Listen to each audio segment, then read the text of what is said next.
Hello hi, welcome back to gold channel. இன்றைக்கி November 29ஆம் தேதி. இன்று தங்கம் மற்றும் வெள்ளியோட விலை நிலவரம் என்னன்னு பார்த்தலாம். தங்கம் மற்றும் வெள்ளி இரண்டுமே இன்றைக்கி கணிசமான அளவிலேயே விலை அதிகரிச்சிருக்குது. நம்ம கல்லப்பட்ட வீடியோவில் சொல்லியிருந்தோம், தங்கம் மற்றும் வெள்ளி இரண்டுமே விலை அதிகரிப்பதற்கான வாய்ப்புகள் இருக்குது அப்படின்னு சொல்லிட்டு. வெள்ளி நம்ம எக்ஸ்பெக்ட் பண்ண மாதிரி நடந்திருக்குது. தங்கம் நம்ம எக்ஸ்பெக்ட் பண்ணதை விடையும் அதிகமாகவே, அதுக்கப்புறமாவும் சர்வதேச அளவில் தங்கத்தோட விலை கணிசமாக அதிகரித்ததுனால இன்றைக்கி தங்கம் விலையும் ஒரு கணிசமான விலை ஏற்றம் தான் இருக்குது. அதாவது 22 கேரட் ஆபரண தங்கம் ஒரு கிராமுக்கு 140 ரூபாய் விலை அதிகரித்து 11,980 ரூபாய்க்கு ஒரு கிராம் ஆபரண தங்கம் விற்பனை ஆகிட்டு வருது.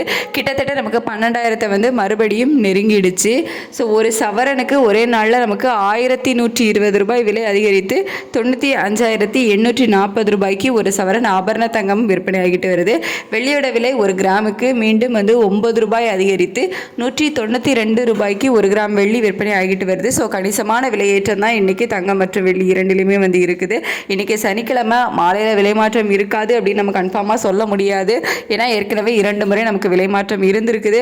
ஏதாவது மாற்றங்கள் இருந்துச்சு அப்படின்னா ஈவினிங்கில் வீடியோவில் நான் உங்களுக்கு அப்டேட் பண்ணுறேன். அப்படி இல்லை அப்படின்னா இதே விலையில் தான் நாளைக்கும் விற்பனை ஆகும். ஸோ மீண்டும் தங்கம் விலை உச்சத்தை நோக்கி போயிட்டுருக்குது. 12,000 கிட்டத்தட்ட நெருங்கிடுச்சு. வெள்ளியோட விலையும் அதே மாதிரி தான், நமக்கு 192 ரூபாய் மறுபடியும் வந்துடுச்சு.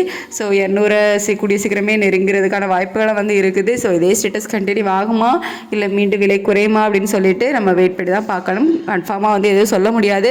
ஏன்னா அந்த டைமில் நிலவரம் எப்படி இருக்குது அப்படிங்கிறத பொறுத்து நமக்கு ரேட் தலைகளாக மாறுவதற்கான வாய்ப்புகளும் இருக்கும்.